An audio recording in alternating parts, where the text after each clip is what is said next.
ഏറെ നാളത്തെ കാത്തിരിപ്പിന് ശേഷം എനിക്കും കിട്ടി. എന്താണെന്നല്ലേ, ഒരു മൊബൈല്. പക്ഷേ അതെന്റെ ജീവിതം തന്നെ മാറ്റിമറിക്കുമെന്ന് ഞാൻ ഒരിക്കലും പ്രതീക്ഷിച്ചില്ല. ഇന്ന് ഞാൻ ഇവിടെ നിൽക്കുന്നത് മരണത്തിന്റെയും ജീവിതത്തിന്റെയും ഇടയിലാണ്. എനിക്കൊരു ഉത്തരം വേണം. അത് നിങ്ങളുടെ കയ്യിലാണ്.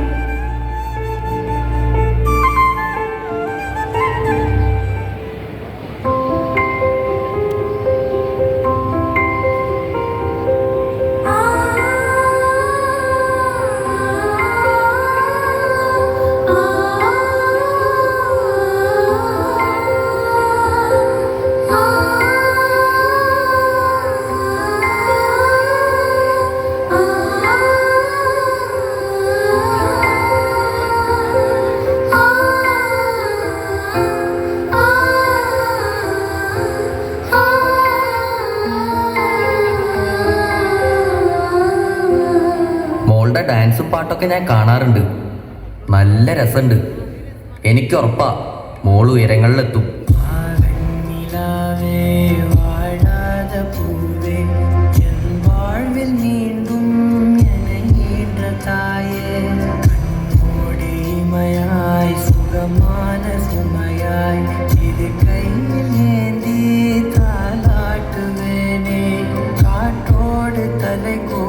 நதியோடு தவழ்ந்து உயிரோடு உயிராக உறவாடும் அழகே, பனியோடு விளையாடி மலர் ஊஞ்சலாடி கரை வந்து தமிழ் பேசும் இரு கால் வெண்ணிலவே, சிறகாக உன்னை நான் ஏந்தி செல்வேன், சிணுங்காமல் உன்னை நான் பார்த்து கொள்வேன். ஒரு கோடி இன்பங்கள் உன்னை பார்த்த நொடியில், நான் வாழும் நாள் மட்டும் நீ எந்த மடியில். உன்னை ஈன்ற பொழுதிங்கு கடவுள் தன் முகம் பார்த்த பொழுது உன் பாதம் தொழுது.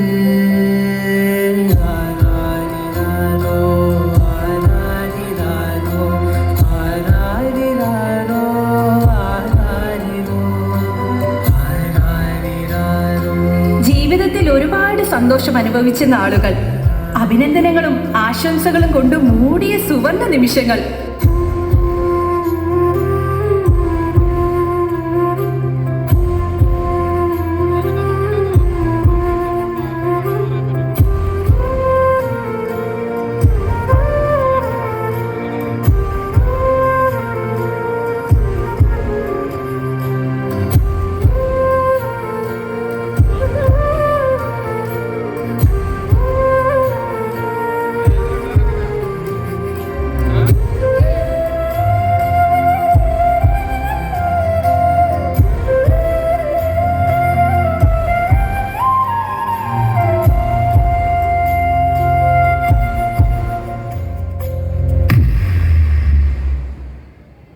പക്ഷേ ആ സന്തോഷങ്ങളെ ഇല്ലാതാക്കിക്കൊണ്ട് എനിക്കെതിരെ ആദ്യ കമന്റ് വന്നു. ഇത്ര ചെറുപ്പത്തിൽ ഇതൊക്കെ വേണോടി മോളെ?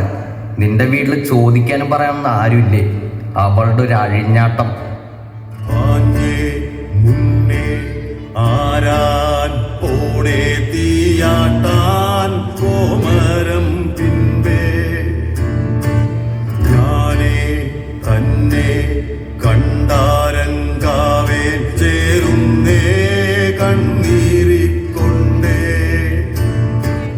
കൊള്ളും മുന്നേ ദിവസേന അത്തരം പ്രതികരണങ്ങളുടെ തോത് കൂടിക്കൂടി വന്നു. മുന്നോട്ട് പോകാനുള്ള എന്റെ മനോധൈര്യത്തെ അവ വലിഞ്ഞു മുറുക്കി. താങ്ങും തണലുമായി കൂടെ നിന്ന് എന്റെ കുടുംബത്തെ ഒന്നാകെ അവ മൃഗീയമായി വിഴുങ്ങാൻ തുടങ്ങി. നിങ്ങളൊന്ന് പറഞ്ഞതാ, അതിനും മാത്രം എന്ത് തെറ്റാ ഞാൻ ചെയ്തത്?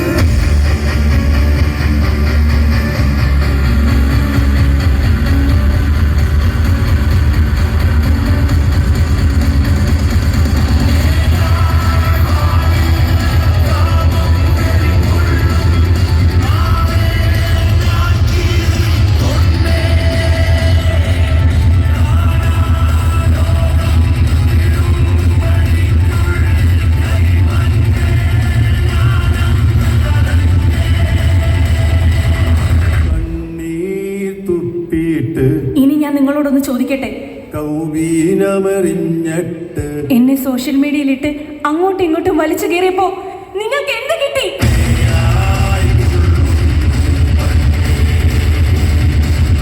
ഞാൻ ജീവിക്കണോ അതോ മരിക്കണോ?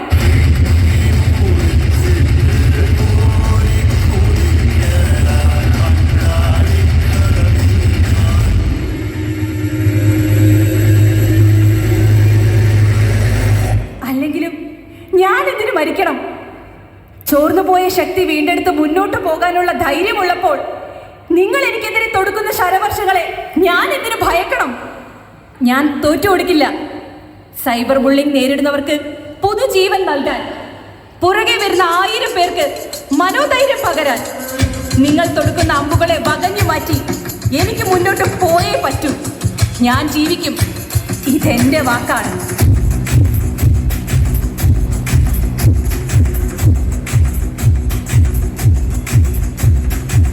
जो उठेगा धड़ से कटेगा, कहाँ पे छिपेगा, कहाँ पे बचेगा।